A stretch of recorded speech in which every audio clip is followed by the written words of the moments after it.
What's up, everybody? Today on the Yours Truly podcast, I'm happy to welcome back Oscar Award-winning camera operator, author, film professor, and citizen of the corner, Justin Wells, from YouTube channel Justin's Morning Coffee, to the Yours Truly virtual studio. Justin was one of the first guests on this podcast. Link up in the corner to our first conversation. I was immediately drawn to his work on the 7 basic plots, but also to his book due to its direct interface with truth, entitled How to Film Truth, the story of documentary film as a spiritual journey. Since our first conversation, Justin and I actually got to meet at Jonathan Peugeot's conference, the Symbolic World Summit, back in February, and have kept up with one another over on X and in the comments section of various corners of the corner. This time, Justin reached out to me looking for someone to practice some conversation craft with, dialoguing about some new work he's endeavoring related to story. And if old Jordan Peterson has taught us anything other than clean your room, it's that stories convey universal truths, that our world is held together by a narrative and metaphorical substrate. It's no wonder that Justin, as a filmmaker and philosopher, has a deep interest and fascination with story.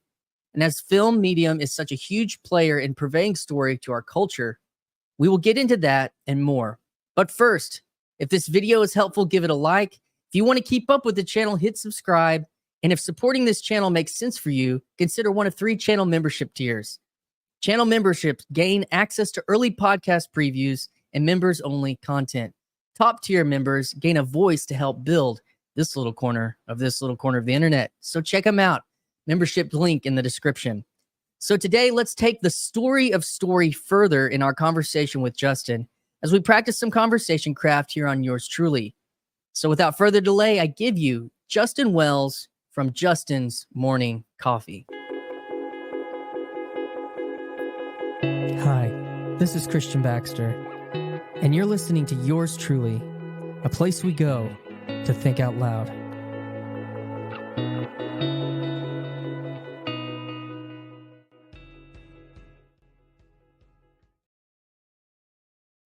Morning, Justin. Hey. All right, you wrote another intro. It's not an Oscar, it's an Emmy. A lowly Emmy. Sorry. That's okay. I went back and forth actually, and I've meant to ask you beforehand, but yeah, no, it was for that thing called Adele One Night Only, where Adele was singing on top of Griffith Observatory, and I was one of the camera technicians on that. So it's not like cool. Not like I'm big time. Well, I don't got one. I didn't get a statue. When you're just a camera person, you get a little piece of paper. That's all you get. You don't get the director gets the statue. Yeah. Well, it's scales. It's nice to have that on the old resume, though. Cool, man. Yeah. So thanks for having me back. Yeah. Well, you reached out to me and you kind of were like, you've kind of been MIA on doing certain things, I guess, in the space because you've had your head and your nose kind of down to the mill, really looking at some new stuff related to story. But before we get to that, I wanted to highlight that you recently, Zach Parsons, who's been on this podcast, he runs some coffee shops over in Kentucky, I think. Evansville, Indiana. Oh, Indiana. Okay. He connected with you because of your brand with Justin's Morning Coffee, and you got your own blend through his company. So how did that all take place? What was that story? No, it was fun. I mean, I always just say yes when something. So this is my own coffee. My friend Desiree and we were sitting. I write at this little cafe down the way, and so I know the local people in town and stuff. And she sat down at the cafe and said, "Hey, what are you working on?" And I said, "Well, I need to come up with a label for this coffee." And she went, "What? Your own coffee?" I went, I don't know. Yeah. And so she made the label. And with Zach, he just basically he does partnerships with people. And I kind of have always had I've always wanted a light blend that's also smooth and not too acidic, And so I said, "Hey, if you can find that, I would love it. Not even just to put in your store, but just for me, you know, because I don't know if you know a lot about coffee, but like third wave coffee, which is like kind of the new trendy coffee, you know, Intelligentsia here in LA, Copa Vita, Blue Bottle coffee. There's usually more like a wine in the sense of like a single bean origin, like a one varietal light roast, because they want to get all the flavor from that one bean, which creates a very interesting cup of coffee, very unique. But it's not like a blend where you blend several varietals together to get kind of a well-rounded flavor profile, you know, so just a nice, smooth, drinkable cup of coffee. And so I said, that's what I want, but I want it as a light roast because people don't usually do light roast. They do medium or dark roast for those blends. So he just kept sending me these samples, and then I would just kind of, you know, brew them up and say, okay, I like this one. I like this one. And we wound up with, I think, a pretty cool little blend, which is perfect for my tastes, my sensibilities. Wow. So you have your very own custom Justin's favorite, Justin's morning coffee. That's really fun. Yeah. that brand has been able to like become a brand. Like that's, Mm-hmm. yeah, I think, you know, as you take your sip there, you know, I think that's cool too, because of this whole digital space, this corner of the internet, kind of like relationality, people believing in one another. I think that's a really cool story. And what was the other thing was, I mean, you got to meet Zach, right? He came out to LA. I was seeing that on Twitter and stuff. He came out there and y'all got to connect. He That did way. come out, but I didn't get, we missed each other. Oh, okay, gotcha. I recommended some coffee shops for him to go to. Gotcha. But that's it. That's it. The And, other, you know, the other piece that I've had a guest on here named Steven D20. And he operates a winery and distillery out of New York State.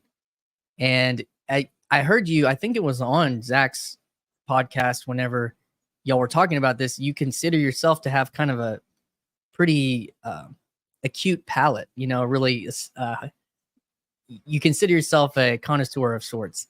And he's somebody where he thinks that the power of truth related to taste, our taste sensibilities, is actually a really powerful aspect of truth. And I thought that was really interesting because he's very into that. It was actually his interest in incense that got him into church, because of the Orthodox Church, because of he was infusing incense to wine. Yeah. Well, I remember when we were in Belgium doing a documentary about Belgian beer, about Belgian sour beers. And we were interviewing a blender, and a blender is somebody who takes several barrels of this wild yeast, naturally fermented beer, which is an old beer process, and blends them together into something that's, again, the same thing like with the coffee, like it's a well-rounded profile. And I remember interviewing him, and he said something that stuck with me, which was that when you give something a name, that's kind of like what he's doing with these different flavors, in order to be able to make a well-rounded blend, is that he'll give a certain sensation a name, and once he names it, then he can repeat it. Then he knows what to put, you know, like, so he was explaining to us, you know, that's kind of like what somebody develops when they're developing a palate or a nose, you know, is the ability to name things. And then once you name it, then you can kind of like start to build something from it. Well, that's really interesting, because that reminds me of the idea that of taxonomy within science, even like that's a huge part of that. And people have pointed to that being like Adam's first job or something, like, was to name the animals so that you could categorize, recognize. Anyways, all these things, interesting parts of story. So you've been working or connecting with some new ideas related to story. How do you want to present that on here? I'm just going to give you like however you want to go. Sure. No, so it's just kind of funny because you know, people interact with me on my little Twitter, and you know, I keep in touch with different people in the corner. It's kind of a fun little community, you know, and meet people in person when I go to the Netherlands or when I go to conferences, or you know, and so sometimes I'll be engaged with what everyone else is talking about, and sometimes I won't, and I'll just be off in my own world. And that's what I've been. I've been off in my own world. During the summer, when I'm not teaching a class, I like to kind of do a deep dive. And, secretly, I would like to eventually have an advanced writing class. Once the college that I teach at, once they develop their MFA, I'd love to do something kind of cool. I do the 7 basic plots on my channel. That was me basically saying, I really want to go upstream with story. I think that there's a sense of recovering the archetypes, the symbolic archetypal elements of story.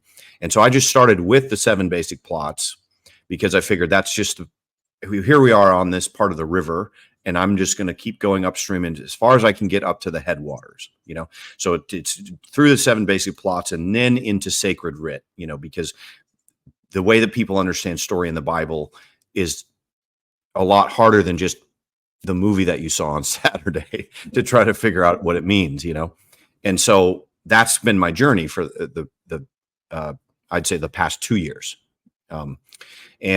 I recently discovered that there is an outfit called StoryGrid that it takes their inspiration from John Vervaeke. So it's kind of a corner adjacent storytelling outfit. And I thought that it might be interesting to just kind of share a little bit of this guy, Sean Coyne, some of his theory with you. We could watch a little bit of his conversation with John Vervaeke. And the reason why is I think it would be cool to kind of open it up to anybody else that is working on understanding a story and working on how that relates to the meaning crisis within the corner, and say, I think this is kind of a good resource for that. And, anybody that wants to weigh in on how this is coming together, it intersects a lot with my work. I think it definitely intersects with John Vervaeke's work. And then tangentially, I think Peugeot and even Paul Vanderklay. So I figured we could just maybe watch a few minutes of their conversation, which I cut down. I did kind of like a very rough supercut of their conversation to try to get a little bit of what he's about, and then we can pause it at whenever it feels organic and maybe discuss a little bit of his story theory. Right. Well, let's go for it. Let's see what we got. I've got this publisher, a writer. Okay, so here's so this is Sean Coyne. I'll let him introduce himself, and this is his conversation with John Vervaeke. I think that they're working together on publishing some of John Vervaeke's work, because he's with a publishing outfit, so that's how they know each other. But they really get into just what a story is and how it relates to John Vervaeke's notion of cognitive science. So we'll just watch a minute or two, and you can either stop it or I'll stop it when I feel like it's time. Cool. Been in book publishing for over 30 years. Since that time, I wrote a book called The Story Grid. And The Story Grid is really about teaching people the structure, the function, and the organization of narrative. So the central question I was asking myself over and over again was, how do stories work? How can I make them better? How can I make them more popular? So that's sort of where I'm coming from in terms of my narrative theory. And the reason why I was super attracted to you and your work was when I saw on YouTube, there was this professor talking about the meaning crisis. I was like, oh my gosh, my job is about enabling meaning to be generated in stories. And I was having difficulty explaining the meaning-making process. Right. And so I thought to myself, here's somebody else who's looking at it from the other prism and saying, we've got a problem out there, folks. People are losing their grip on the importance of meaning. So like a lot of your followers, it was an anonymous relationship, right? So I just watched all 50 episodes. I took notes. I watched them again. And I kept noticing there's no book. And I'm like, oh, somebody else will do it. Somebody else will do it, right? And then I was like, you know what? I think this is for me. I think there's something here that I need to do. So I just emailed you out of the blue and I said, hey, you don't know me from Adam. I'm a publisher. I'd love to work with you.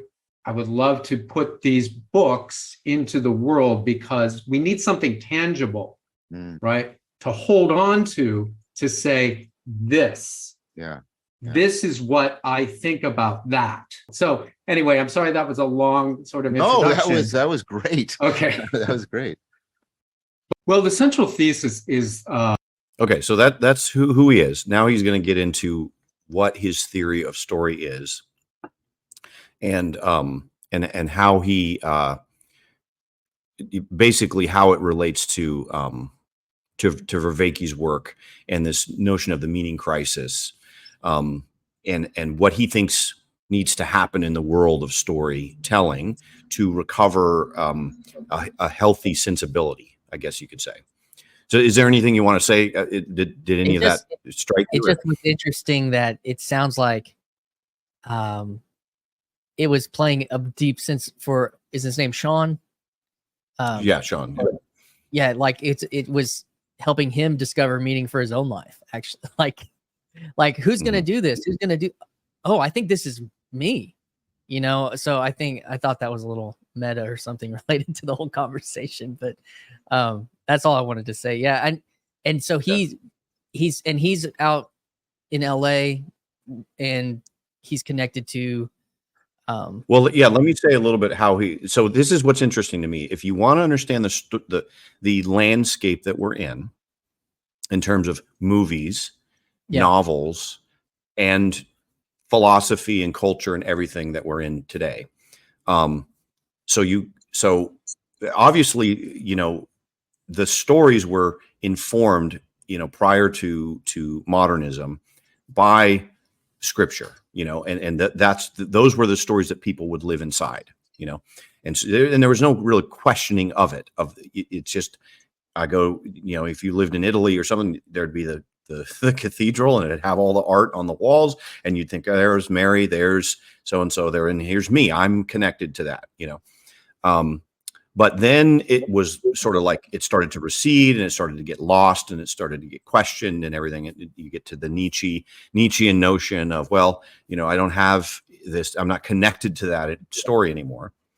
And out of that emerged Freud and Jung, Carl Jung and Freud, which this was now the method of meaning making went into the psychological, you could say, you know. So Carl Jung basically came up with a theory of individuation, which is like the process of going from a child into an individual person, you know, a process of maturity. And that was then taken and used as the main way of doing a story in the 20th century. You know, so it went from Carl Jung to Joseph Campbell to George Lucas to Christopher Vogler, who worked at Disney and circulated basically a little hero's journey book called The Writer's Journey around Disney. And then it kind of spread into Hollywood. And so now that is the way that people analyze stories in Hollywood today. So most of the movies that you watch are they're coming from that stream. They're coming from Jung, Campbell, George Lucas, Christopher Vogler, to you, and as well as some other people like you know, Robert McKee and other Hollywood types, but they're using that lens that came from basically Carl Jung. And this is this is what's interesting about the conversation with him and Vervaeke is that if he is in that circle, like if Sean is in that circle to take that and then take it up to the top of culture to come back down to help infuse meaning back into Hollywood or into our culture. Yeah. He's a bottom up kind of a guy. That's what you'll know. So if Peugeot is a top down kind of a guy, so he's starting with symbolism and then coming down to where we are. Peterson, because he's using a psychological lens, Vervaeke, because he's using a cognitive science lens, and Sean here, these are bottom up. They're trying to go up from the bottom, you know? Okay. Now, the way that Sean is connected, just to finish that thought, is he's buddies with Stephen Pressfield. Stephen Pressfield wrote the famous screenplay for The Legend of Bagger Vance and a famous book that everybody reads in film school called The War of Art, which is about overcoming the obstacles that face you when you're trying to make an artistic practice. you know. And so he was buddies with Stephen Pressfield, and he so he's connected right into the Hollywood story methodology, let's say, you know. And so now, but he's, how could I say, he's really digging deep in terms of, there's a problem with where we are right now. And the problem is that we're not connected properly to the meaning of things.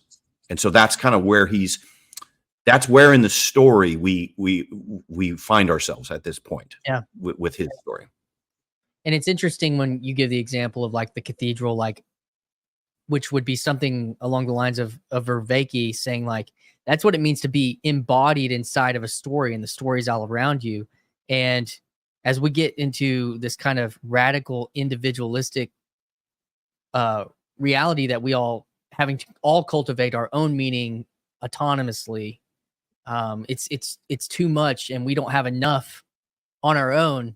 So then we are now attaching it to more, we're attaching it more strongly to political narratives and to, you know, economic narratives, as opposed to what used to be, I guess, a more enchanted narrative about reality or something like that. Oh, okay, that's perfect. Okay, let's watch a little bit more, because he's about to talk about that specifically, and that's perfect. Yeah. All right, cool. Okay, so I'll keep going here. Yep. It goes to first principles, and I was thinking, well, geez, what is it? What is a story? You know, I didn't even want to go to narrative yet, right? Because narrative is like sort of one of those spooky words, you know? Right. Okay. And people go like, oh, you know, watch your narrative. So I'm like, well, what's a story? What's it about? What's it for? And so what I came to the conclusion was that stories are about change, right? So you have a beginning and you have an end, and there's a transformation between the beginning of a story and the end. And so we learn an adaptive response or a maladaptive response to change in a well-told story. So there must be something about change that I can learn to help me help people write stories. And then I tried to think of it from another point of view and say, okay, developmentally, it's about change. What if I was a scientist, right? What if I really wanted to reduce it down to some sort of algorithmic idea? Could I do that? What do stories also do? They're about communication. Right. Yeah. Right? So if I can tell you a story, then you and I, that is very, very meaningful to you, you and I can commune, and we can actually share an experience that is something that is not me and not you, but this other thing. And we can sort of, it's like sort of like that concept that you talk about in one of your episodes. You were talking about the notion between your uncle and his wife, and how they had this meaningful mutual modeling. Yes. A mutual modeling, right? So stories are mutually modeling for us. And when we share stories, right, we share a model of the world, and we can share a worldview. And so the stories that we tell ourselves, other people, and how we tell the story of the numinous itself are very important, because they enable us and empower us to do things that we ought to do, right? So they enable us to frame what ought to be. And then the normative, that's the what ought to be. Yes. And that's a tricky part, because the normative is about sharing stories, right? So in a lot of ways, what we ought to do is to reach some sort of mutual goal state. So you've got a story is setting up a communication channel that actually allows us to I'm going to skip ahead a little bit. I want to get to the part where he talks about what you were just saying. So I'm just going to go a little bit ahead here. This is just John basically repeating back. So then he asked him, okay, what's the problem? And this is where I think the answer to what you just said the answer to the idea of narrative and political narratives is going to come in. So it's both. It's this beautiful, unbelievable meshing of order and chaos. Okay, so we've got, in my estimation, there are normative chaos. There's normative chaos. Right. There's nomological chaos, the things that we maybe never be able to know. And there's narrative chaos, which is when you're in that moment in your life and you're like, huh? Okay. I don't know what to do. I don't have a story for this thing. Right. So what I propose is that there's a binding of the normative order and the normative chaos, the nomological order and nomological chaos, and narrative order and narrative chaos, so that those six do this beautiful relational intermingling that forms normative complexity. So another question I asked myself was, okay, so why do we have stories? They are adaptive responses to change. What is it again? It's a simulation. Stories simulate reality, right? Right. I'm gonna go ahead. I thought he was going to talk. Let me go a little bit farther ahead here. Sorry about this. That's all right. Where he's okay. Let's see here. Participatory. So I get that. And you're nodding quite vigorously. So that sounds like we're tracking the more real or the really real. And I take it that that's not an invocation of realness that is identical to verisimilitude. Okay, so they're making little distinctions here. Let me go ahead a little bit more here. It's a portal into the imaginal. Of course. Yes. When it's done properly. Let me get back to the why the problem. What's the problem? The problem is that people mistake parts of the whole of story for the whole. Okay. So what are the parts of a story? So the parts of a story are, you've got ordered systems and chaotic systems that interact to produce complexity. Right. And so stories that only take one of those and emphasize one of those are inaccurate to reality. If you have an ideological possession when you're writing a story, you axiomatically embed only part and you present it as the whole. So this is why you can have overly ordered stories that people say, oh, yes, that's true. All of those people over there are evil, because the possession of the storyteller emphasizes order as being the axiomatic goal state. Yes. So, okay, so that's it right there. Let's see if we can unpack what he did. Did you catch that? Yeah, I was just sitting there trying to, like, holding my breath, because it was like, I'm just I'm to the point, yes, but I just want to kind of tell you what was going through my mind was, it sounded like this guy was had not only ingested a lot of Vervaeke, but it sounds like he's quietly listened to Jordan Peterson. I don't know if that's true or not, but I don't know either. Yeah. But saying without saying is just the order and chaos. He was just going on and on about that, and that the truth is in both these things and how they dance together. But the part at the end when he talked about being kind of ideologically captured in story, and that you're only focusing on one part of the story, and that's why a lot of modern cinema is so anemic for meaning. And all I could think about from my experience was the last Star Wars trilogy, of why it didn't hit my kids and why it didn't hit me. I have a daughter that was into Star Wars, and this is a girl figure, and she would still prefer the old ones to the new ones, and I think it has to do exactly with what he was talking about. I don't know if that's, and so I don't know. Let me see if I can summarize without too much jargon of what his position is. So I think this is what he's saying. So basically, if you want a more holistic picture of actual reality, it's going to be a blend of order and chaos. because there's parts of the world that we don't know. And then but we can't live in complete chaos, just nothing works. But then there's also order. But we can't fit everything down into one ordered thing, So when someone is ideologically possessed, what you're doing is you're forcing order onto the chaos. You're basically saying, okay, here, I'm going to draw up the world.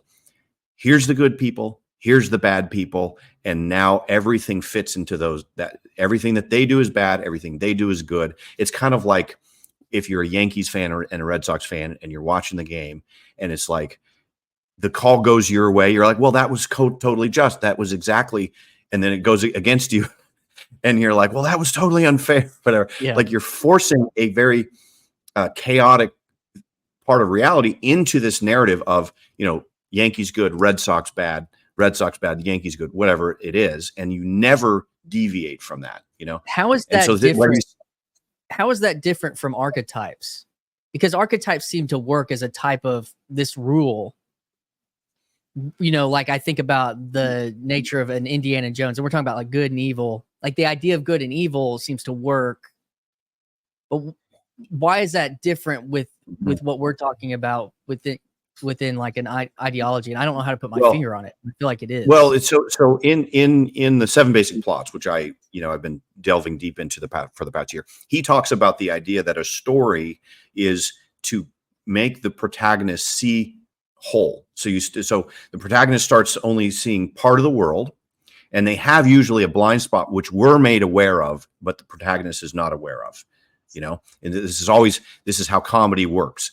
The one thing that they have this blind spot, and they just keep doing the same thing, and we know that they have this blind spot, and that's why it's funny to us. So this idea that we all see only the world in part, and the story is there to fill it out, and so that you see more of the whole picture, see the larger view, the view from the top of the mountain instead of down at the bottom of the mountain, something like that. And so that's so that in order to see whole, then you have to have elements of chaos and elements of order, like finally making a covenant together or like coming together. Like a perfect example of that would be the story of Job, where the order is, if you're good, then your life will be good. If you're righteous, your life will be good. And then now the chaos comes in, and there's something that you don't know about that causes your life to be bad. And it's not because you did something bad, and then what's the resolution in the end is the world is bigger than you. You can't understand everything. And so that's why you need to trust God, something like that, some kind of a sense of putting you in your place in the world, which is as a finite creature, that it can only see what you can see, and that you're in relation with, for example, God in the book of Job, and other people and institutions and things that will expand your view and put you in a place of, okay, I'm relying on some things that I can't see. This is what faith is. It's like I'm relying on this form of trust. Let's say trust in the goodness, the ultimate goodness at the bottom of the world, at the bottom of reality. That's a faith that I'm going to, a presupposition, a faith that I'm going to have as I go through life. And in that sense, it's, okay, this is how you have to live, even though you don't know what's going to happen tomorrow. You still live by faith, something like that. And the answer isn't a complete answer. There's still mystery or chaos even in the answer, where I guess in the ideological, the answers are A plus B equals C always, or something like that. Is that? Yeah. An ideology, you could say, is just distilling it all down to these simple categories. And if it doesn't fit, if there's an anomaly, and it's like, well, that doesn't seem to fit, you just force it in. You just go, well, it has to fit, and this is why people get upset when they're using let's say an ideologically captured narrative to navigate their life with, and a counterexample comes up. Let's say a person who you have put in the bad category, and now you meet them and they're not so bad. Okay, now that's going to cause cognitive dissonance because, wait a minute, that's the bad side. I thought we're the decent ones and they're the barbarians, and now here. And so what will happen is people will push back and say, no, I have to find a reason why that person is bad so that I can continue using this narrative to navigate through my life. And what happens in these stories is this is what happens to characters, to protagonists in the well-told stories, is they're going through life and their little narrative gets shattered by the inciting incident, the injection of something unexpected into their world. And then they rebuild their map of reality based on this new information that they got. And now we can model ourselves after that and say, oh, okay, when Phil Connors goes into Groundhog Day, he has to figure out how to be a decent person. And that's what I should do too. Like that's, so there's like a kind of like this modeling going on. I don't know if that really answered your question about archetypes or not, but. Well, yeah, I mean, that's the difference between like the story of the archetype is also embedded in the archetype itself versus, the story being the wooden ideology or something like that, I guess. I don't know if that's. Yeah, I think it's the archetype is beyond what you can, like your known world, I would say, so it's like when you listen to Martin Shaw tell his folk tales, these stories that have been refined and passed down, there's going to be things in there that are archetypal, but they don't fit. You can't map them exactly onto, this archetype is my neighbor. And this, it's a little bit, like, I'm not sure how that maps onto I don't know how to exactly apply it to my life, and it's the same thing with J.R.R. Tolkien, where he says, well, no, the ring is not the nuclear bomb. It's not one-to-one. It's not, yeah, but it's applicable to all kinds of different situations where you're getting tempted to use some technological or magical power for your own ends. It's applicable in all kinds of different ways. And that's how the archetype kind of relates down to us. It's like this thing that's beyond, and then it comes into your world and informs you a little bit about your day-to-day life. But it's not simple in the like one-to-one, like super literal, you could say. So how far are we strayed from the topic at hand with the conversation between Sean and Sean right now? Are we still close? No, that's exactly what they're talking about. Okay. He's saying that he just finished saying that the problem that people are having with their storytelling today is that they're missing parts of it. So they're either, the landscape is, in storytelling today, you have nothing means anything, which is this kind of postmodern, Quentin Tarantino, let's just invert every single trope and just make everything ironic and just finally wind up with nothing means anything. Like there was the Coen brothers. There was a Coen brothers movie where they're all spies. And it's like, as soon as you start to put it together, it just unravels even more. And by the end of it, it turns out they were all wrong, like that's kind of like, that's one side of it. That's the chaos side where you're not putting any order in. Everything is ironic. Everything is an inversion and everything is hopeless. And we're just dust in this universe bouncing around, that's one side. Okay. The other side is the overly ordered side, which is the ideological capture side, which is where you like try to take it all and distill it down to a political narrative and say, the reason why I'm doing this story is because I want you to do what I want. I want you to vote how I want. I want you to demonize this group and not that group. I want you to do this or do that, So that's the order side. And he's saying there's in a story, in a well-told story, you have both. So you have the unknown, the chaotic, and you have the sense of meaning, and this he puts it a certain way, a meta goal state for humanity, which in Aristotelian terms that would be like the summum bonum, like the ultimate good life, that we can, that there's this telos for humanity that we can strive towards, a North Star, a telos, a summum bonum.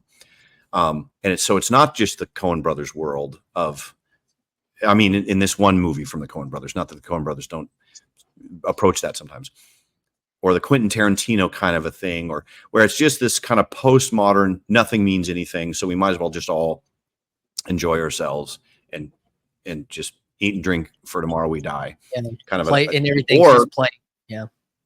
Yeah. Or this super ordered, ideologically captured, you're going to do what I want you to do. And those are the two sides that we have. And he's saying you have to put them together. Each one has part of it, but they don't. If you put it together, that's when you get your timeless stories, just stories that really resonate with people, that go over generations, that really make people live, inform their lives, and make them live more meaningful lives. And that was when you talked about like sacred text or writ, and then he even was referenced the way that he was Sean was describing part of that explanation. It sounded a little bit like, religious practice. Like we talked, this teleological thing that our attention is gathered towards, that is uniting us around that intent, or that, to attend to that thing. And, I think that it sounded to me through my kind of Christian lens, he was talking about worldview, the binding nature of worldview. And so that would be something with Vervaeke, like the religio of it related to religion. That's what it seemed like he was kind of pointing to, in part of that earlier part of that section we just watched too.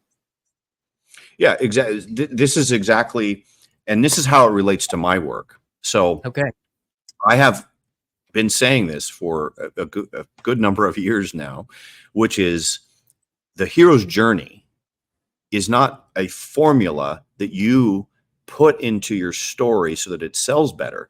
The hero's journey is what you go on as an artist, so you are performing the hero's journey. You cross the threshold, you go into the unknown, you encounter the unexpected, and then you try to put it together in this work of art, whatever that is, if it's a documentary or if it's a feature film or if it's a novel or a short story or whatever it is. And this is what they wound up talking about at the end of their talk, which is how he teaches writing to his students. And he teaches it as not a formula, but as a practice, as a pilgrimage. He talks about the Camino de Santiago, which my friend John Van Donk, did the super long 500-mile pilgrimage that people do in Spain.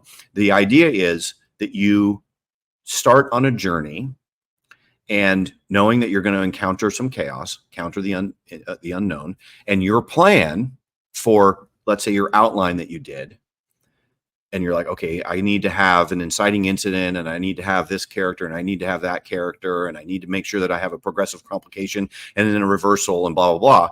But then when you actually start writing it, you're like, it doesn't have any life. It doesn't, because you're using that formula. And so what he's arguing is, yeah, that's normal. And what you're supposed to do as an artist is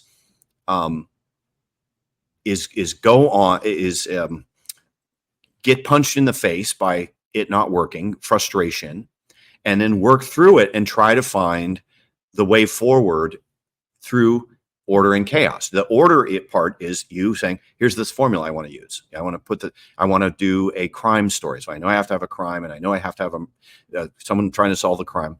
But then the chaos is, well, how am I going to get all of this unexpected things? Like, I didn't realize that, for example, I'm a terrible dialogue writer, or whatever it is. Like, that's the chaos now coming at you saying, your best laid plans of mice and men are not working out, and then working through it. And the you working through that is now that piece of art. And that's why people connect with it is when they recognize the authenticity of the journey that you went on, and they can tell if you did not go on that journey. They can be like, well, it doesn't feel right, you know? Is that the meta nature that he was talking about when you said there was a meta point?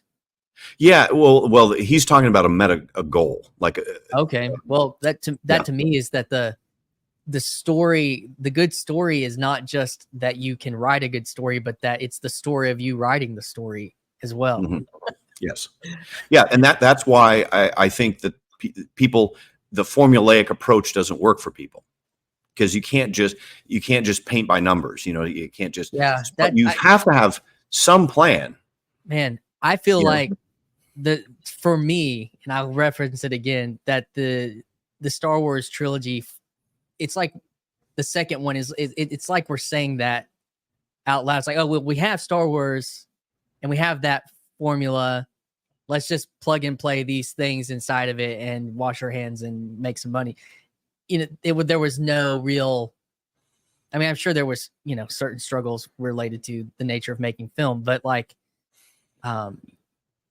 it's not the same narrative as George Lucas betting the farm on his film to get out from underneath the studio. Like, that's embedded in the story itself, you know, like that's just not the same thing. And yeah, that's the difference. Like, people always talk about, why is it that whenever Steven Spielberg makes something, it works, and then when some other director comes in and tries to make Jaws 2, it's terrible.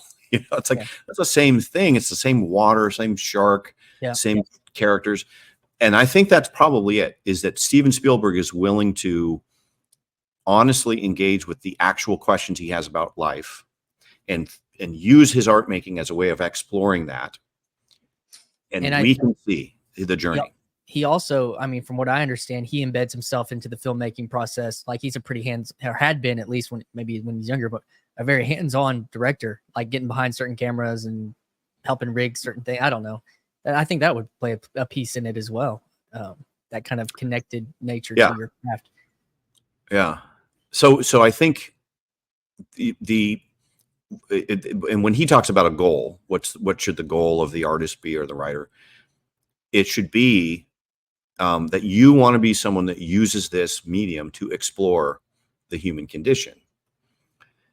Not that you want to be published, or you want to be famous, or, you know, you want to get status or something. Those are side effects of an authentic journey, an authentic pilgrimage.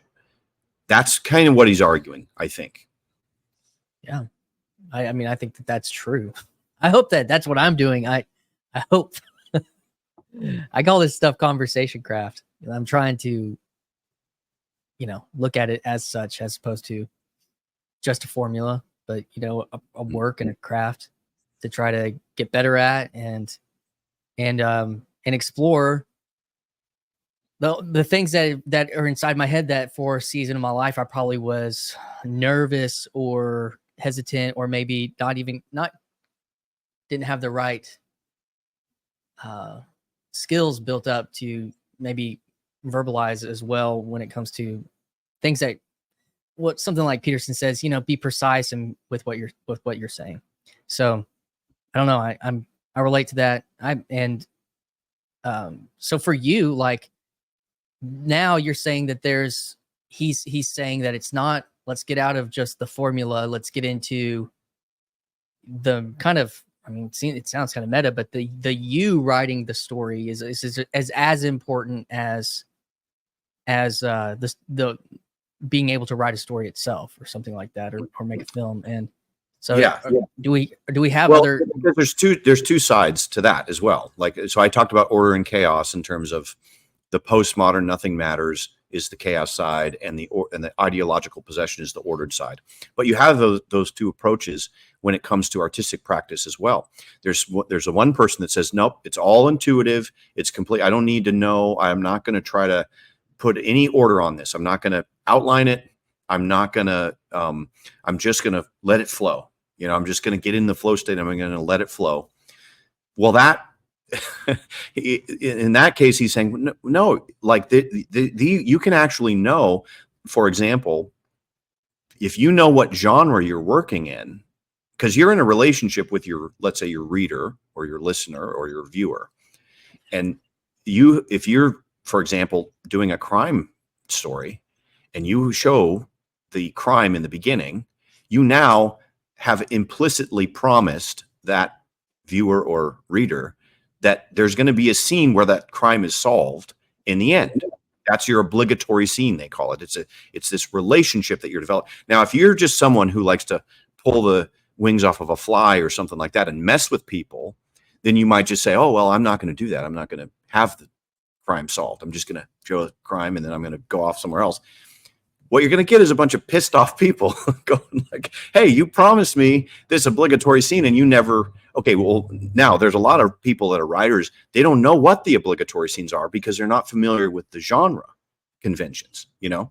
So he goes, look, here's a list of all, he has like 40 genres listed and the obligatory scenes in all of those genres. And I'm like, no one has ever sat down and done that. You know, I've always had to try to figure it out myself.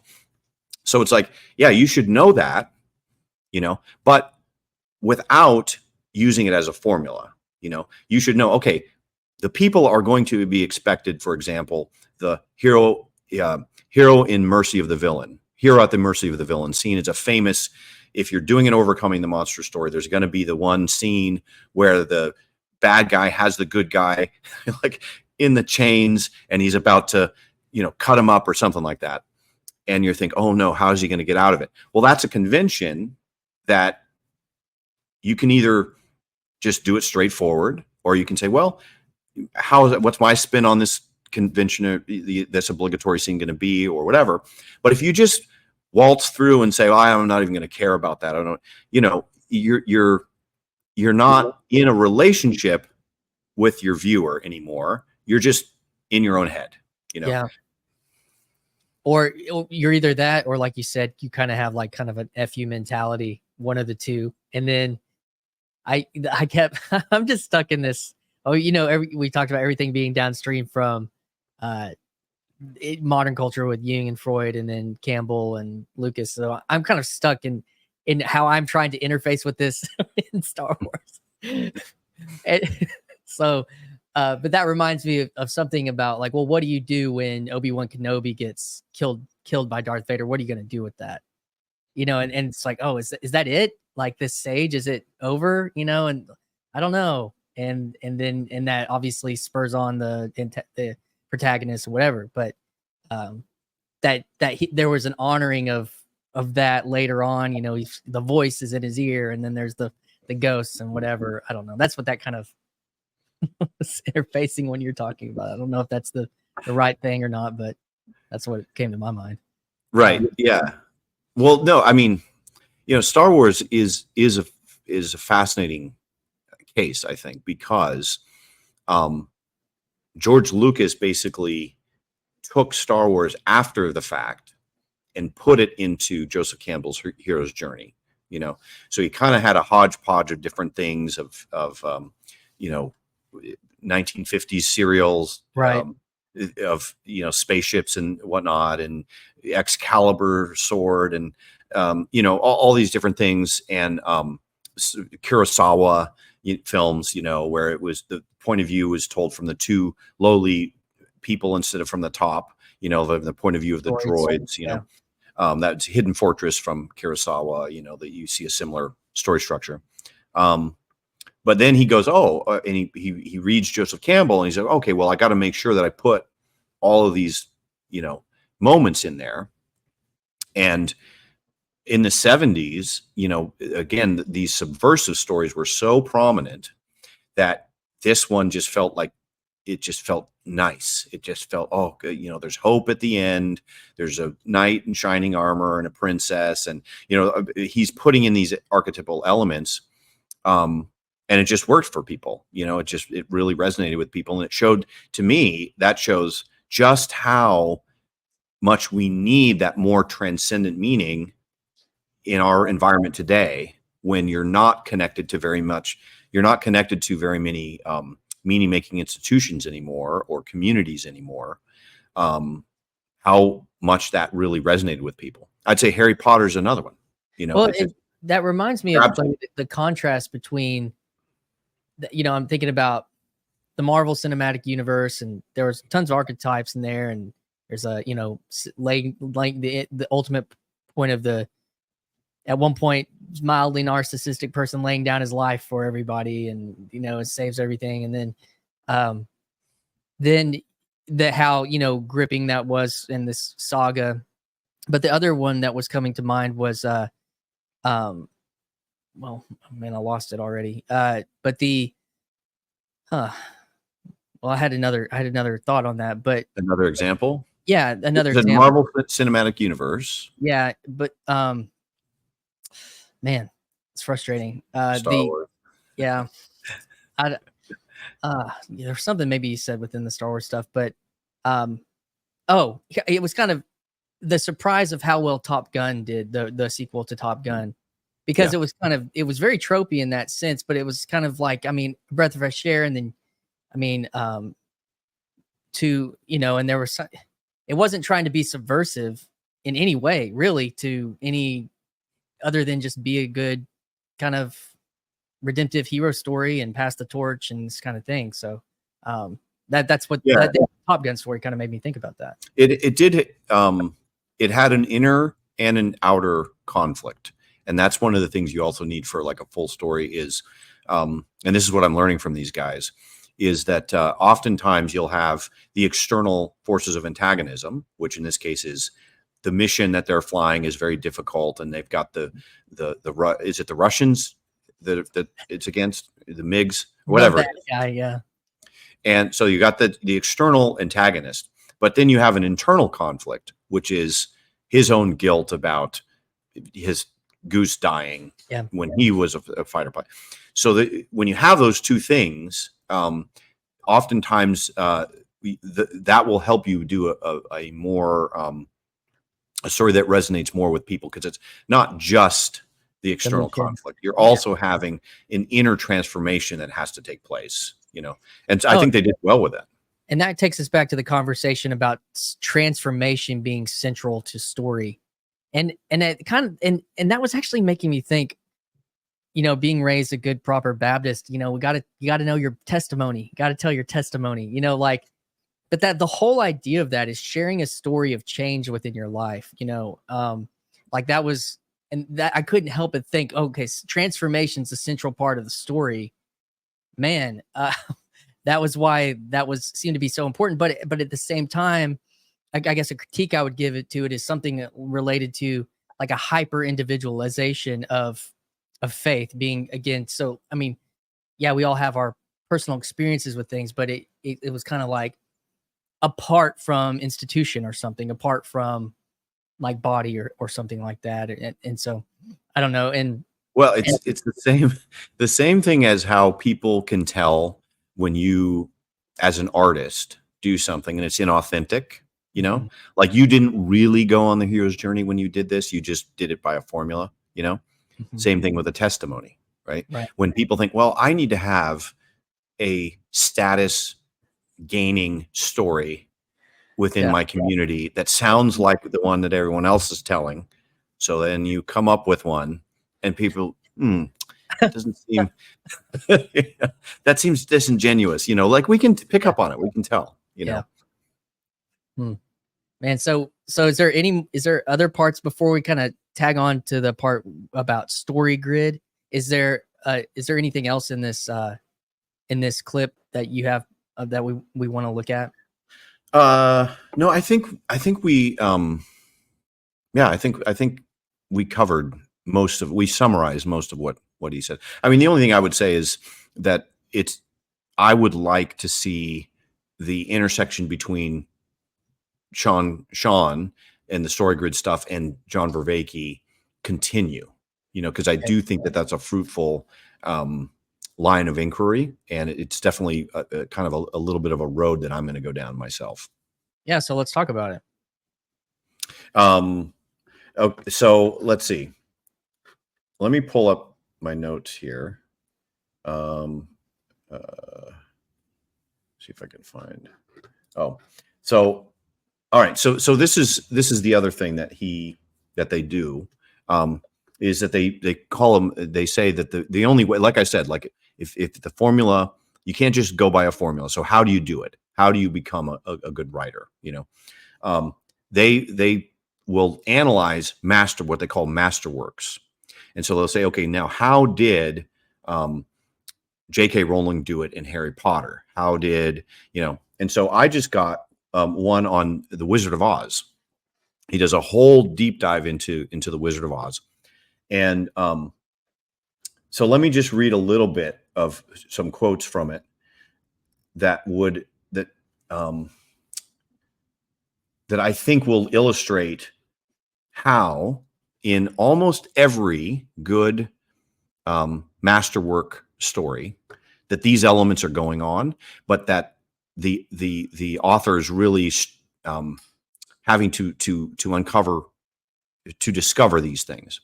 So he says about prescriptions, he says, what's bothering me is that these prescriptions and cautions are all well and good, but unless we understand the ultimate destination or message, aren't they simply propaganda arguments to get us to see the world as a story seer sees it? So that's what he's saying about ideological capture. In the postmodern world today, people say narrative is only me trying to get you to see the world my way. That's the only purpose of narrative.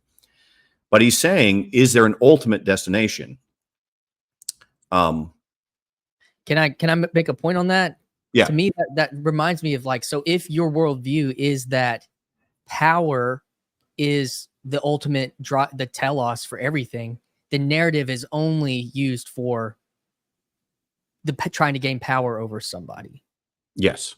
And other than that, narrative can actually be used as a binding force for relationship and good, or something like that. Well, the way it sort of works itself out in what I'm seeing today is that people will look at the narrative and say, does it fit my narrative? And if it doesn't, then it's bad. And if it does, then it's good, and that's how, because the underlying presupposition is every story is propaganda. And so now if I want to judge between stories, I'm judging, is it my propaganda or is it someone else's propaganda, basically? And that's, as society breaks down into these different interest groups, you say, well, my interest group is this, like I'm a member of this group. And so we want stories that are propaganda for us. We want stories that are going to say that we're better than everybody else, but what he's saying is no. Being informed by a story to help us attain goal states is useful, but soon questions arise. Is there a meta goal state? I propose that there is. In my years analyzing contemporary and perennial masterworks, I've found an extraordinary reoccurring phenomenon. The stories that last, the ones written generations ago that will still be read today, share a whole slew of features in common. Abstractly, these stories offer a meta goal for the individual, and taken to the end of the line, the entire species. So he's saying that these masterworks reveal, and again, remember I said that he's going bottom up. He's not starting from the top like Peugeot and going down. He's starting from the bottom. That they will eventually, taken together, you'll start to emerge this picture of a summum bonum, or a meta goal state, he calls it, which is, not just good for me, but good for me and you, and not just good for me and you, but good for the whole community, and not just good for me and you and the whole community, but the whole species, and then the whole world, So that's kind of how he's kind of connecting up. And I'm just seeing a lot of people do that now, which is start from the bottom and start to go up and discover these kind of very, very old truths. Well, that does go back into, I'm kind of a Peter Sodian dude like that. He's tried to popularize the idea of subsidiarity, of that which is a bottom up, like an individual, but not just the individual for the individual, but the individual for the family and for the community, and so on and beyond. That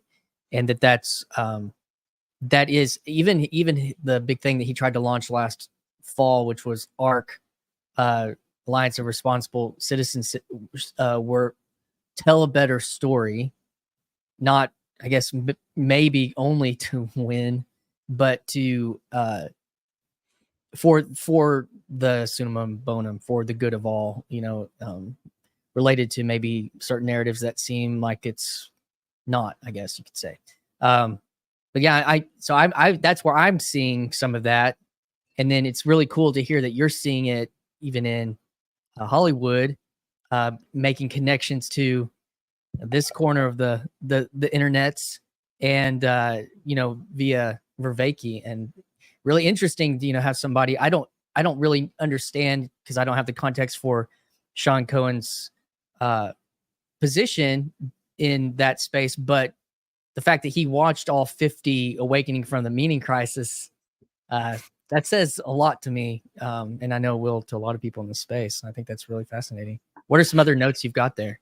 Well, yeah. I mean, see, I think that I've been suspecting for a while now that see, he started out as a publisher and with a very practical economic goal. How can we go from it being a decent seller to a bestseller? And he's a book editor, so he's working with these writers. So it starts out very practical goal. Let's just make it more successful.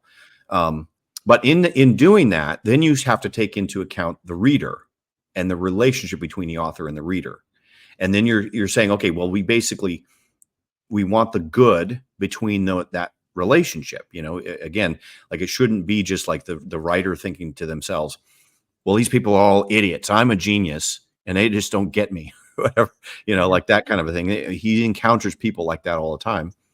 And it led him from one little thing to the other. And so what I'm sort of thinking is that there is an opportunity for,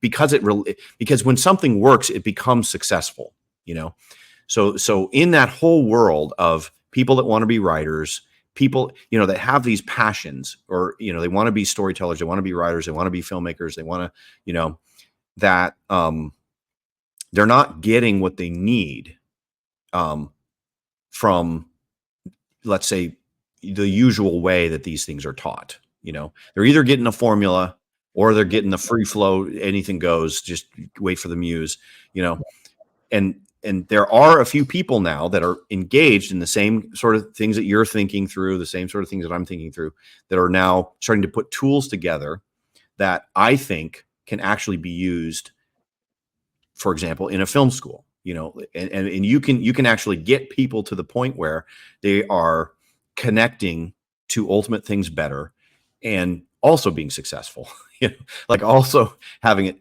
And so for me, it's just a very, very hopeful and positive trend that I'm seeing, where everyone else is all just so hopeless because of the news cycle, and they're being the fragmentation of society and the shortening of the attention span due to social media, and all these things that might be depressing to you. You might think, gosh, well, what I'm seeing is, under the surface, if you look hard enough, if you train yourself to do some deep work and deep dives, this is an opportunity that is super exciting. I really think that there is a way forward in our predicament that lots of people are discovering, that is super exciting for me. Yeah, me too. I think that's why we're both talking about these things, because I guess they had to have awakened or helped us maybe in our own struggles with meaning. I would assume, I don't know all of that story for you. I know I've shared some of that for me with you, but and that also, it makes me think of there was, I think it was the conversation that Sam Tiedemann was having with Brendan Graham Dempsey when I watched, and they were talking about it's becoming more and more realized that how important it is to understand that say if a scientist is doing research, that the research is not devoid of the scientist doing the research himself, that's actually encapsulated in the process, and that has to be taken more and more into. It's not just this, oh, I'm observing X, and I can just observe X, and that's the way it is. But it's actually that relationship is with the person that's doing the observation as well. And so I don't know. That's some of this stuff feels deeper, but it's you said you're tapping into it, you're seeing it. One of the interesting things that you've said is that, and maybe we could focus in on this, that the work of like Jonathan Bijot, you're saying is kind of top down, like and you're talking about Vervaeke's kind of being from the bottom up. Can you make more distinction on that contrast?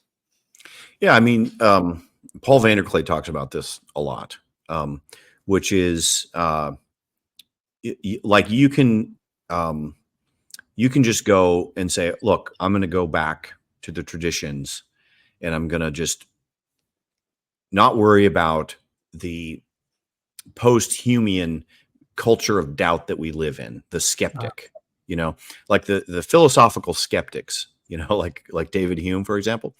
He just got famous by saying, well, how can you prove that?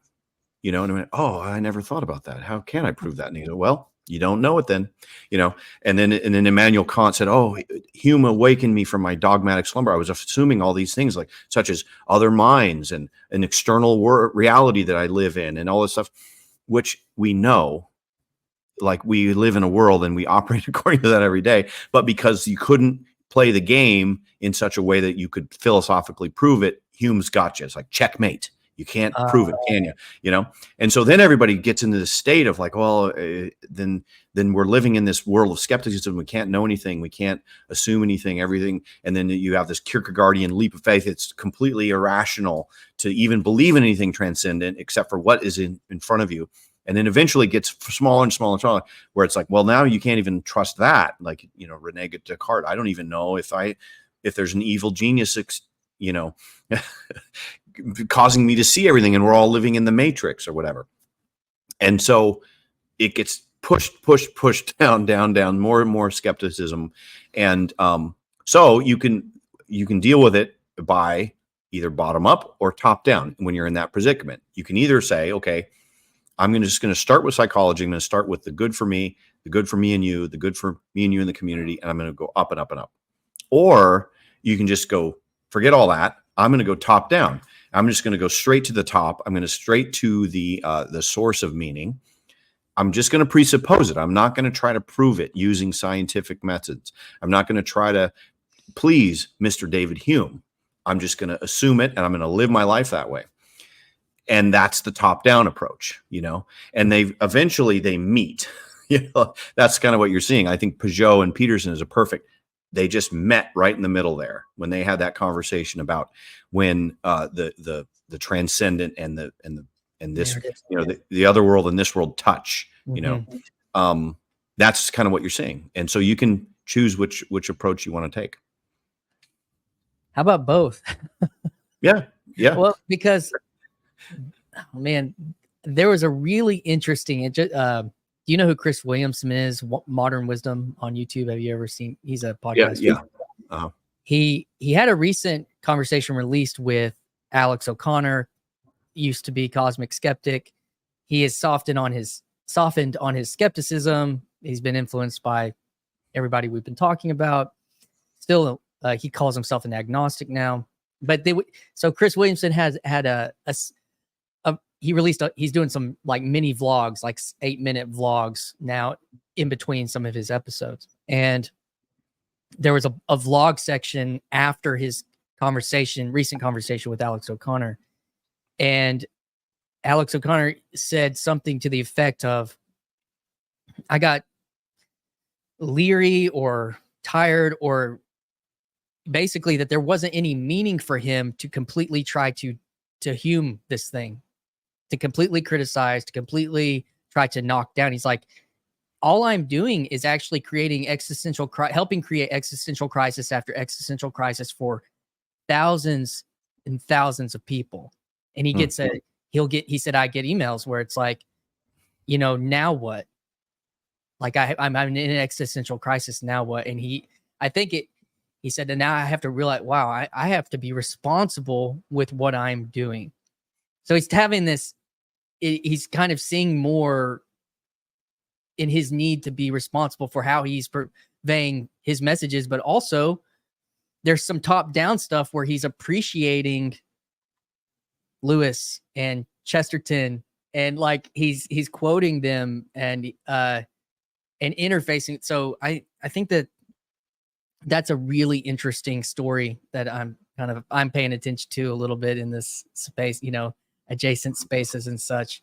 But that's what that says to me. And I mean, in my own life, I feel like I'm wrestling with both, like how to do both of those things as well, without, you know, I think there is, I've talked to a friend before who he was coming into this crisis space and he just wanted, you know, like, well, if I can just go be orthodox, then all my problems, then I can just breathe and not have to think, because I have all this top down symbolism and narrative and story to live in or something. But you know, that maybe for the individual, and if you are, you know, somewhat more in an individual point in life, but you know, got to carry a family into this or a marriage, or you know, like how does that makes things more complicated. So I think that it's really interesting, you know, seeing those things. So Alex O'Connor, he's talk about archetypes, the trickster archetype, you know. I think so. What does the trickster archetype do? You know, it basically injects a little bit of doubt, a little bit of chaos into an ordered narrative system. You know, so it's like, okay, you know, I just read Sean Cohen's book on Wizard of Oz, so that's on my mind right now. But for example, Dorothy has her parents or her aunt and uncle. She's an orphan, but she has her aunt and uncle, and she lives at home, and it's Kansas, and it's just nice and happy, right? And then what happens? The cyclone comes, and Toto, the little dog, the dog is the trickster archetype, makes it so she can't get into the shelter, and she gets whisked away by this cyclone, you know? So that's what happens in life, is the trickster archetype starts to mess with your head, you know, starts to go, wait a minute, it is what I thought true, really true, you know? And it's the trickster is always right and always wrong, you know, always right in the sense of you don't know everything. There is unknowns out there, and there's chaos beyond what you know. And so you're always in this place of living within habitable order, safety and order. But then there's that trickster element, which throws things off balance.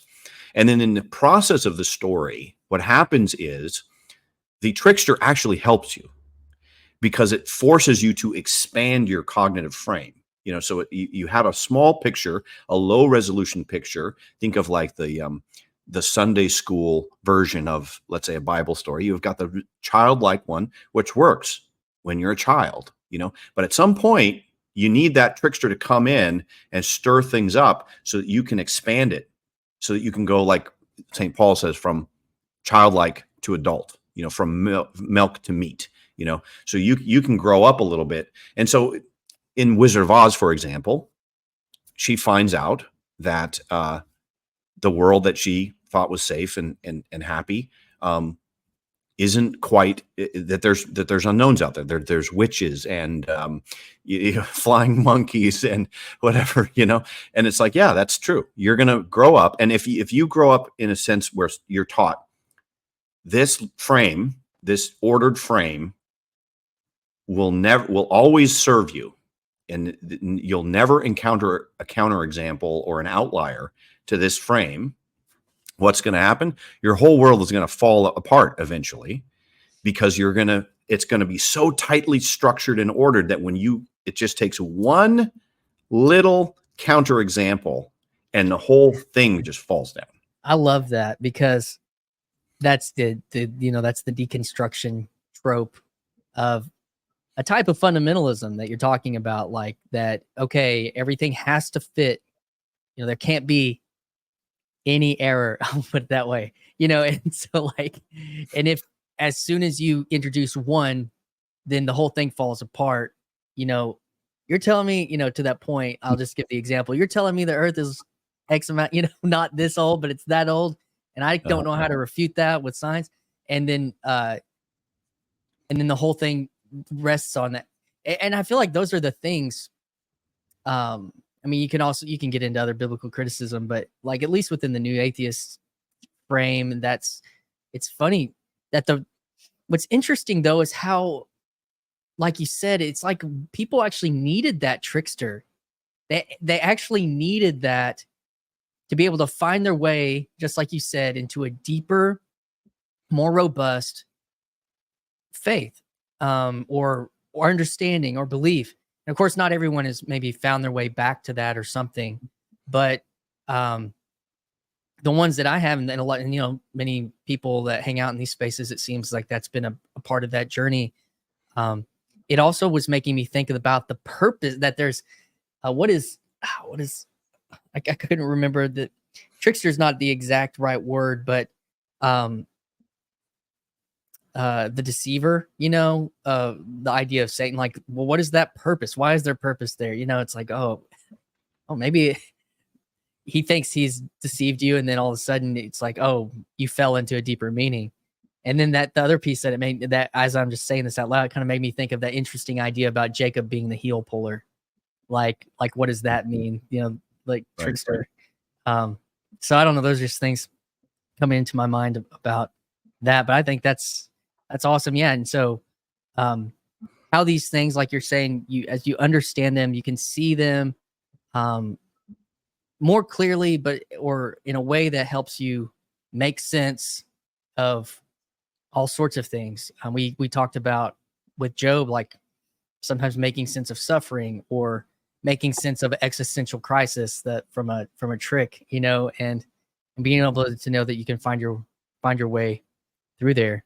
I don't know, man. Well, what else you got? What else you got as we're kind of rounding things out today? No, I mean, so I would just say that what I've noticed in my own life is that maybe one of the reasons why some of my friends did have these horribly painful deconstructions, was because of my relationship to stories.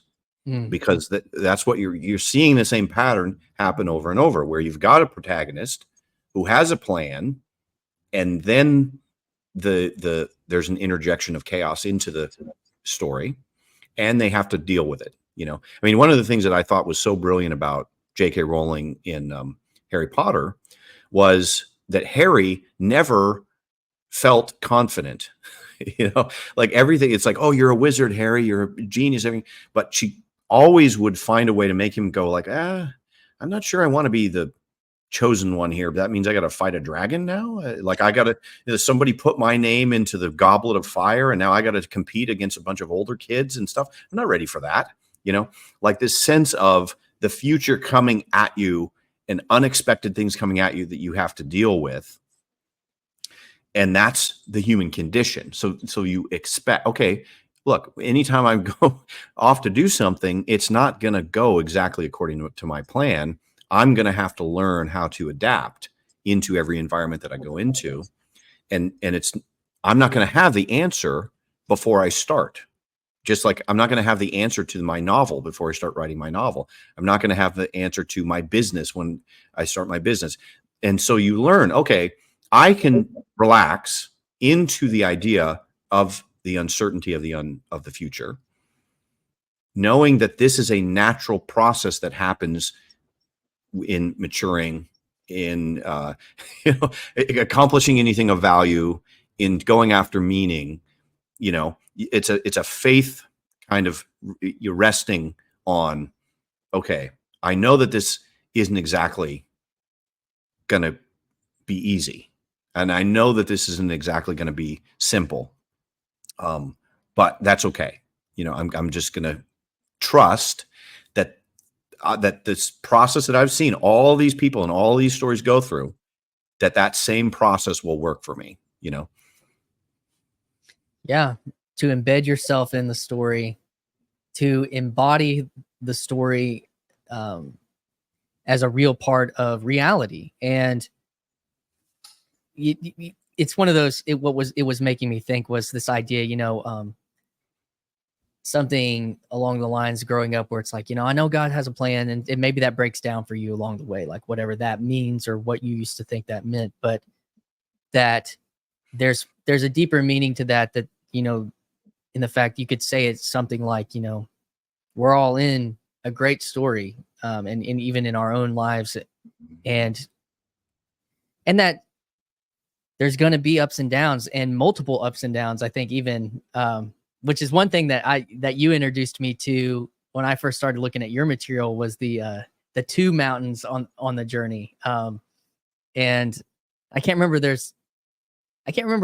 exactly what were those. There's the two mountain and the mountain of success and the mountain of legacy. Yes. The two halves of life. Yeah.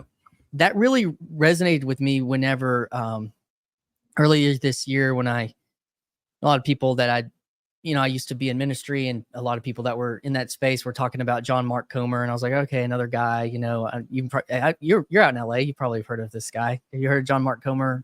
No. He's connected to Vintage Church out there now. Oh, but, okay. But he had this church up in Portland. And anyways, he's kind of in the vein of Richard Foster and Dallas Willard now. He's kind of moving into that evangelical embodied practice kind of guy. But he was referencing in an interview that he was doing I can't remember the book, I can't remember the process, but it was basically a 6-step phase in life. And that many churches are really good at like this, trying to get you from 1 to 3, which would be kind of like the success mountain. Mm-hmm. But instead of continuing to go, having to go down and then go forward to legacy, which he talks about is coming to another crisis.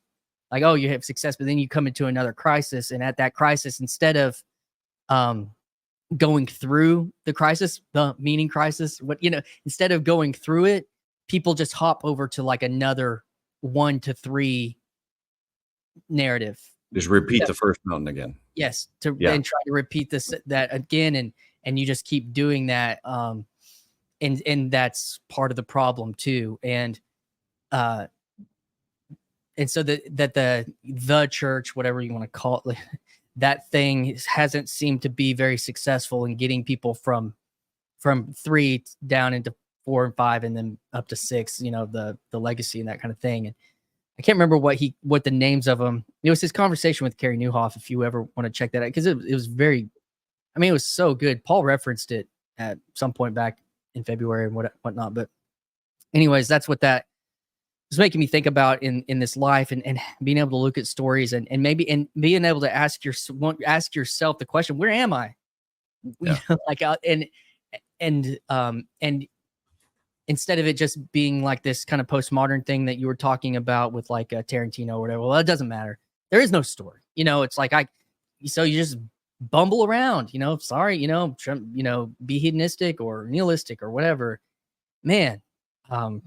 Yeah, whatever maximizes pleasure and decreases pain. That's yeah. I remember being posed this question. I was locked in a car ride to go see a football game 8 hours away, and it was with people really close to people of different generations. And this idea of the existence of God came up, and it was like, would you believe it if you couldn't, if it wasn't true, or these, this was like 2011. This was 2010, 2011. Now listen to these people kind of argue for a while. And this, this may not be seen as, very rigorous or something, but I'd been watching a lot of debates on YouTube and between faith and all this stuff. And I just remember watching again and again and again, at some point the argument just turns into ad hominem towards the faith almost every time. I was starting to see this pattern. It's like, okay, we'll start, blah, blah, blah, trying to head and head, a little quip here, a little quip there. And then all of a sudden it's just like, ad hominem, mainly from the opposing faith side. And I just came to the point, was like, that isn't the story that I want to live in. Like, even if it's not true, I don't know if I want that story. I don't because if that's all that it has to give me. And again, like, well, you can't, I guess Hume would say, where's your argument? I don't know. Maybe that is the argument. And maybe that is where we're coming to, is like, well, these debates are, they're like a game that people play. And it's a game that has a certain purpose, and remember I watched a documentary about Christopher Hitchens back up, that a friend of a friend had made. And he was going around looking for the right person to debate because he's frustrated with them. Like, well, this person is not a good debate partner because they keep going to the metaphorical and not the literal. I want someone who believes in the literal so I can debate them. So he went to find someone else. And finally he found some pastor that would do it. And he go, oh, thank you so much. I've been looking everywhere for you because and it's because he needs him so he can sell his books, because he wants the right kind of dynamic in the debate, And so it's like, what good is, you're just helping Christopher Hitchens sell books by debating him. He's chosen the form of the debate. He's chosen the framing. He's chosen the arena, and he wants to sell books, and he likes it when people stop him on the streets of New York and ask him for an autograph. And he goes, you know what? If I walk down the street of New York and someone doesn't ask me for an autograph, I get depressed, and then he would kind of like wink at him, like after like a zinger, he'd kind of wink. Thanks. That was good. Whatever. It was this kind of like game that they were playing, And so it's like, you have to understand that that's going on all the time. And you have to decide, I wrote a chapter in a book called How to Heal Our Divides. It's called Play a Different Game. And my main argument is, if the game is not healthy, or if it's maladaptive or whatever, just play a different game. If you're playing a game, for example, the game of, arguing with your buddy about politics or something, and you find it causes all of this division and it causes blind spots because you start to tunnel vision on issues and, all of these problems that it has. My thing is like, just don't play that game. That's a game. There's plenty of other games you can play. There's lots of other ways you can spend your time and focus your attention on. So find a way to frame your attention and focus on something that is good for you and for the world, Play a different game, tell a better story. I watched, to kind of close this thing out, I watched on the link that you sent me about Sean Cohen and Vervaeke, this it's about 2 minutes, and I thought it did a good job, at least as I was coming to this conversation, to kind of help frame it for me. I'd like to kind of close out sharing about that, or watching that short clip, and then we'll mention one more thing before we go. Are you cool with that? Yeah. All right. Let me see if I can get this going now. Here we go. All right.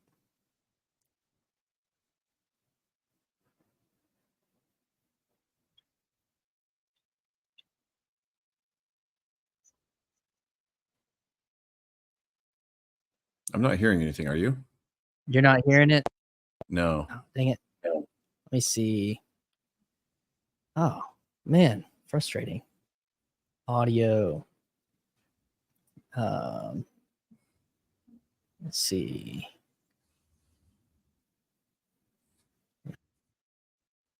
Oh, all right. Let's try it again. Okay. Let me know.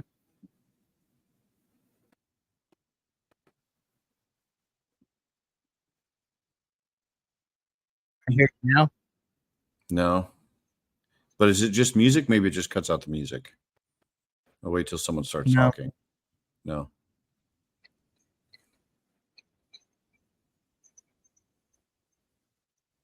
Let's see here. I can hear something, but it sounds like it's trying to filter it out. Yeah, it's probably coming through it was probably coming through. I'll try one more time. Okay. Okay, this is what it is. It has to be in a tab. I don't know why they'd have that as a thing, but it is. Here, I'll get there. Go in there. We're going. Do the yeah. Pour another cup of coffee, Justin. You're in. Yeah. Drink a whole pot. Wow. All right, I'm close.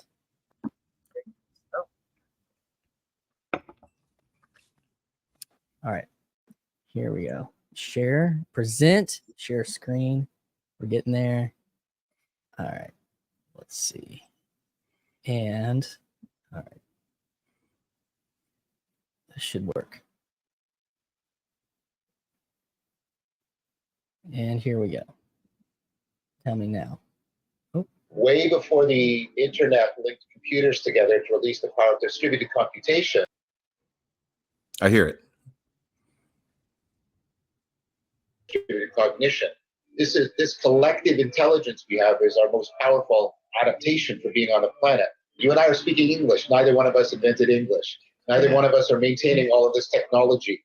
Right? Neither one of us are individually running all the science that, right, and all the philosophy that's making all of this possible, all the psychology.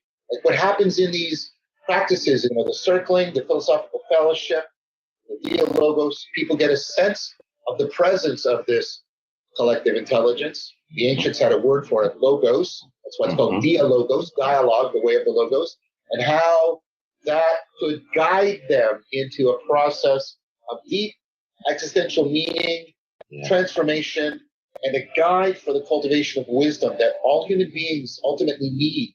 I know that for me, and so I look back on my life and I think about what flashes to me are these people in my life in which I would have profound conversations with. I was in high school. I had this friend Steve Menard, and he was this guy that was going to college, and just the domains that he opened up. Not only did I not think about, but there was nothing to not think about until we spoke, and he started to open these domains. And I remember distinctively, it was like in the air, there was like, you know, like little doorknobs that were opening, and I had no idea there was a door there. Every time we really face another human being, it is possible that those kinds of doors are there to be opened, right? Yes. And in some sense, the dialogos, right, encircling and the philosophical fellowship, these things are ways of, are practices that one, acknowledge that potential, I think, and are different ways of practicing, opening those doors, you know, and realizing a world that you then, the realization are things that you actually then live inside of. We used to do this, you know, That's it right there. And I don't guess that was exactly Sean talking, but that's the title of the video. Yeah, I think that was an advertisement for something else he's got going on that he put at the beginning of that video. Well, I guess it was it's the same thing. Same thing. Yeah. And the idea, again, dialogos, dialogue, conversation, relationships like this, opening doors in our minds to deeper understandings. And so I wanted to highlight that. I appreciate you doing that with me, and it's been meaningful and helpful. And I wanted to point people to your YouTube channel. There, it's in your handle here on screen, Justin's Morning Coffee. You're 1J Wells on X. You post a lot of cool threads related to all of this in your work. And order a bag of coffee from Zach Parsons' shop. I don't know if you have a way to buy, or we have I'll try to track down a link to buy some of Justin's. I'll send you the link. Yeah, it's he's got it right there on his online store. It's super easy. You can just order up if you want to taste what it is that I like. Yeah, oh man, that's breaking the fourth wall right there. Yeah. We can share a sip of something that we both like together. So awesome, man. Well, thanks for coming on today. And I don't know if you got any last words. No, I think I just want to say I'm glad you started your channel, and I hope you keep going. You know, I mean, I think you're a nice, refreshing voice. I think you're very positive, very encouraging, eager to learn. You know, so I appreciate your channel. Positive, encouraging K-Love. Yeah. Trying not to be Christian YouTube, but whenever it's your name and that's your Christian YouTube. That's what kind of memes out a little bit. Awesome, man. Yeah, try to keep the positive vibes going. I really appreciate that, man. We'll close this thing out backstage. Thanks everyone for hanging out today. Hey everyone. Thanks so much for tuning in and staying with us until the end of today's episode. Your support and digital connection are truly meaningful to me. If you've enjoyed today's conversation and believe that these discussions bring real value to your life, please consider liking the video and subscribing to the channel. I'd also love to hear your thoughts, so leave a comment below and let's keep the conversation going. Your feedback and interaction are crucial in making this space even more meaningful. Also, I've opened up channel memberships on YouTube. By joining, we can foster a stronger community of connection and support the continuation of more conversation craft. Membership is set up to foster this in 3 ways. Level 1, connect via members-only community posts for channel feedback, behind-the-scenes moments, and supportive membership branding on comments. In addition, level 2, get to watch podcasts a week before they air, along with other unique members-only videos. At level 3, join scheduled monthly focused small group discussions with other kindred spirits from all over the world. Thank you again for being a part of this journey. Together, we can cultivate meaningful, supportive digital community right here in this little corner of the internet. We'll see you next time.